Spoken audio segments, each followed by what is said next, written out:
खांसी के लिए कौन सा कफ सिरप अच्छा है? टोरेक्स, कोरेक्स, ग्लिंटस, ग्लिंटस बियम, बेनाडिल या फिर कॉफलेट cough syrup.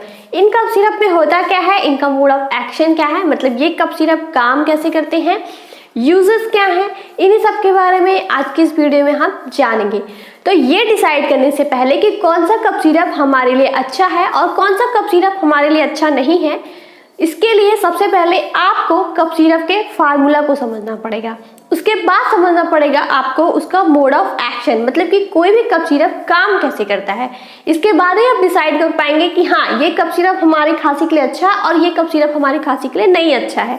Number 1 Koflet cough syrup, जिसके इंग्रेडिएंट है तुलसी, हनी, गुग्गुल, ओलियो गम।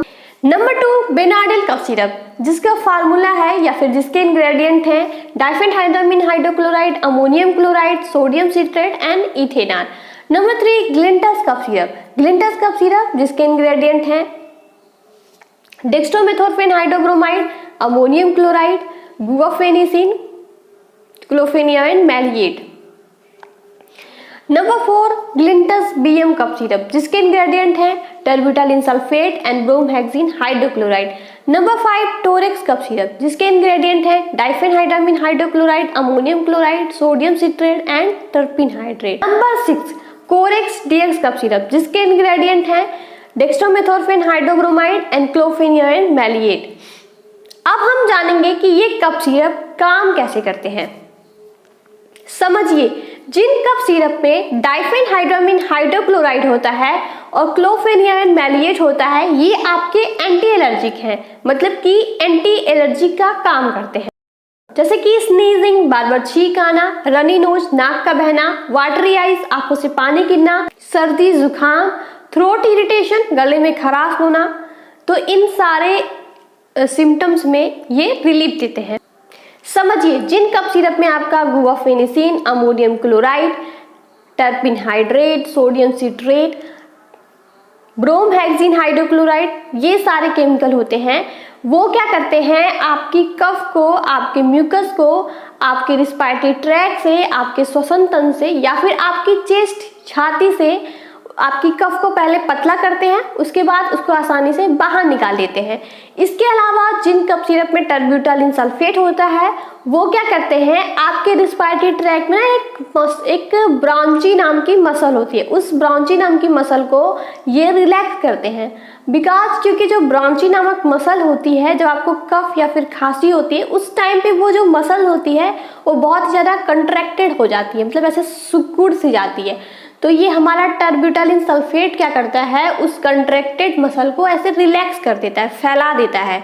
इस प्रकार आपकी जो कफ है वो आसानी से बाहर निकल जाती है। और जिन कफ सिरप में इथेनॉल या फिर डेक्स्ट्रोमेथोर्फेन हाइड्रोब्रोमाइड होता है, वो आपके कफ सप्रेसेंट होते हैं। कफ सप्रेसेंट का मतलब होता है कि आपकी खांसी को दबाते हैं या फिर कम करते हैं। समझिए, हमारे ब्रेन में ना एक कफ सेंटर होता है जो कि खांसी को रेगुलेट करता है। तो ऐसा तो होता नहीं कि आप कफ सिरप लेते हैं और आपको खांसी आना एकदम से बंद हो जाती है, नहीं। ये कफ सिरप क्या करते हैं, आपकी खांसी को धीरे धीरे ही बंद करते हैं। ठीक है, कफ सेंटर की एक्टिविटी को पहले कफ सिरप रिड्यूस करते हैं, उसके बाद आपकी खांसी धीरे धीरे बंद हो जाती है।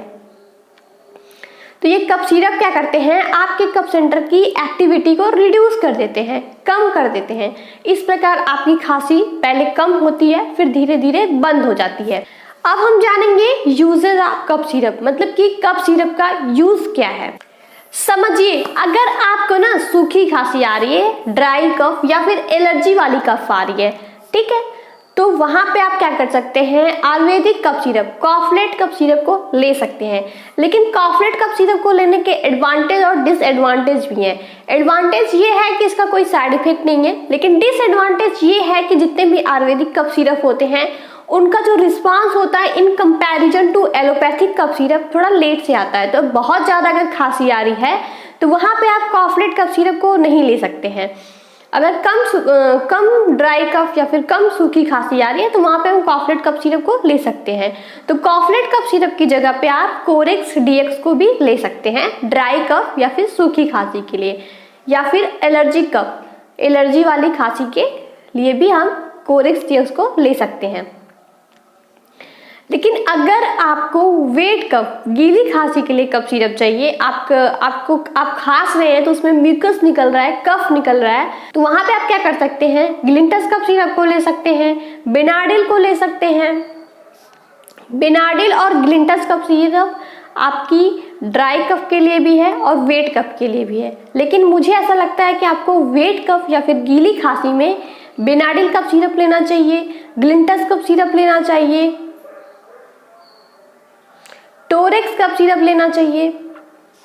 इसके अलावा आपको अगर खांसी नहीं आ रही है, सिर्फ और सिर्फ आपके रिस्पायरेटरी ट्रैक में, आपकी चेस्ट में, आपके छाती में बहुत ज़्यादा कफ जमा हो गई है जो कि बाहर नहीं निकल पा रही है, तो वहाँ पे आप ग्लिंटस BM कफ सिरप का यूज़ आपको करना चाहिए।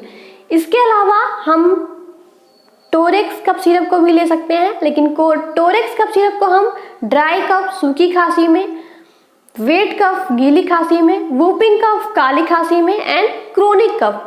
क्रोनिक कफ का मतलब होता है अगर आपको खांसी 8 हफ्ते से ज़्यादा टाइम से आ रही है तो वो हो गई हमारी क्रोनिक कफ। और स्मोकर कफ, धूमपान वाली खांसी में भी हम टोरेक्स कफ सिरप को ले सकते हैं। इस वीडियो को मैंने फार्मेसी स्टूडेंट की नॉलेज के लिए ना आपके अवेयरनेस की पर्पज से बनाया है, सो प्लीज किसी भी मेडिसिन को अपने डॉक्टर की प्रिस्क्रिप्शन के बाद ही लें। वीडियो अगर पसंद आई है तो इसे लाइक करें, शेयर करें, कमेंट करें और मेरे चैनल फार्मासिस्ट वैशाली को सब्सक्राइब करें।